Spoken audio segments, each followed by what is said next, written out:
So ngayon guys, ituturo ko sa inyo yung sekreto para stable talaga yung ating internet connection, lalo na kung tayo naglalaro ng mga online games, nanonood tayo ng mga video sa YouTube, at nag-open tayo ng mga social media apps. So talaga magiging stable yung ating internet pag ginawa nyo yung tricks na to. So make sure lang guys na panoorin nyo yung video hanggang matapos para malaman nyo kung ano yung application na gagamitin natin at kung paano nga ba i-set.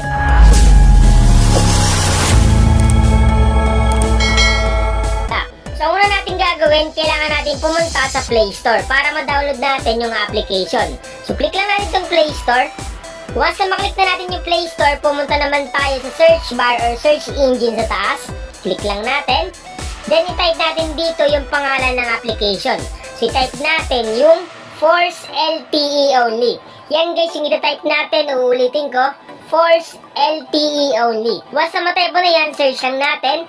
Para ma-search yan, tap lang natin itong magnifying lens sa baba. Tap lang natin yan. Automatic lalabas yan sa pinakaunang result. So, ito siya. Click lang natin. Ito guys yung hanapin natin sa Google Play Store. Force LTE Only 4G/5G. Yung creator nito guys ay X-Square Studio. Kung makita nyo, meron na siyang 10 million plus downloads. So, napakarami na talaga yung nagda-download sa kanya.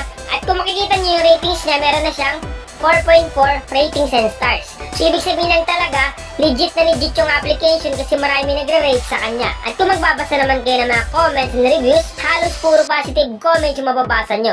Katibayan lamang yun guys, talagang satisfied yung mga nagda-download ditong application na Force LTE Only. Ngayon, ang una natin gagawin, kailangan natin i-download at install itong app. So guys, take note bago nyo gamitin yung application, make sure lang na panoorin nyo yung video ko hanggang matapos para malaman nyo yung tamang paggamit. Kasi once na mamali kayo ng paggamit na hindi nyo pinanood yung video, baka hindi maging stable yung internet connection nyo. Kaya make sure lang guys na tapusin nyo yung video para sigurado kayo na talaga magiging stable yung ating internet connection. So once na ma-install mo na yung application, open lang natin. Click open. Once na maklik mo yung app, ito yung makikita mo. Nakalagay dyan 4G. Then meron ditong mga nakalagay. So basahin nyo na lang. Sunod natin gagawin, tap lang natin tong next. May makikita ka dyan sa dBm meter. Pwede mo yan i-allow or pwede rin hindi. So nakadepende sa inyo yan. Pero sa akin, hindi ko na i-allow. So tap lang natin tong next. Once na maklik mo yung next, basahin mo dito yung usage policy para alam natin kung ano yung pinapasok nating application. Pero kung tinatamad kayo, walang problema. Ang gagawin nyo lang, i-check nyo lang tong box dito, tap nyo lang. Once na matap nyo na, click nyo lang tong get started. So tap natin tong get started. Then once na matap tong get started, ito yung makikita nyo. Guys, may mapapansin kayo mga method dyan. Ngayon, i-explain ko sa inyo kung paano gamitin itong application. Sa method 1, nakalagay Android below 11. So, ibig sabihin lang, pag yung phone mo is below Android 11, automatic guys, ito yung gagamitin mo. Halimbawa, Android 10, Android 9, hanggang pababa. Dito naman sa method 2, nakalagay Android 11 Plus. So, ibig sabihin lang, pag Android 11 na yung phone mo or Android 12, ito yung gagamitin mong method. Then, dito naman sa method 3, Legacy. Pero kadalasan na ginagamit talaga is method 1 and method 2. So ngayon guys, yung phone ko is Android 11 na. Kaya syempre yung gagamitin ko method 2. So click natin itong method 2. Ngayon guys, halimbawa yung gamit nyo sa mobile data internet is SIM 1. So pipiliin nyo dito sa select phone index is phone 0. Tandaan nyo guys pag SIM 1 yung ginagamit nyo sa internet or sa mobile data nyo, dapat piliin nyo dito sa select phone index phone 0. Pero pag SIM 2 yung ginagamit nyo sa mobile data, ang gagawin nyo lang, ilipat nyo sa phone 1. So, click mo lang yung arrow dito, then pag click mo, makikita mo yung phone 1. Tandaan nyo guys pag phone 1, ibig sabihin, SIM 2 yung ginagamit nyo dapat na internet sa mobile data. Pag phone 0 naman, SIM 1 yan. So, sa akin nakalagay sa phone 0 kasi nga, SIM 1 yung gamit ko sa mobile data. Ngayon guys, ito yung sinasabi ko sa inyo. Ito yung sekreto para maging stable yung ating mobile data. Once na naglalaro tayo ng mga online games, nagpe-play tayo ng mga video sa YouTube, nag-open tayo ng mga social media apps. So gagawin natin, pumunta tayo dito sa may set preferred network type. Then ang gagawin natin guys, i-screenshot muna natin yan. Screenshot muna natin para in case ba na gusto natin ibalik sa dati, alam natin yung pipili natin dito sa set preferred network type. Ngayon susunod natin gagawin, itap natin tong set preferred network type. Tap natin yan. Once na matap mo yan, lalabas yung mga pagpipilian dyan. Ngayon guys, para lumakas at maging stable talaga yung ating internet connection sa mobile data, piliin mo lang tong LTE only. So piliin natin yan. Once na mapili mo yan, automatic guys, magko-configure dyan. Ngayon, subukan natin mag-play ng mga videos natin sa Facebook. Titingnan natin kung stable nga ba talaga yung ating internet connection sa mobile data. So, pumunta tayo guys sa Facebook natin. Click natin itong Facebook dito.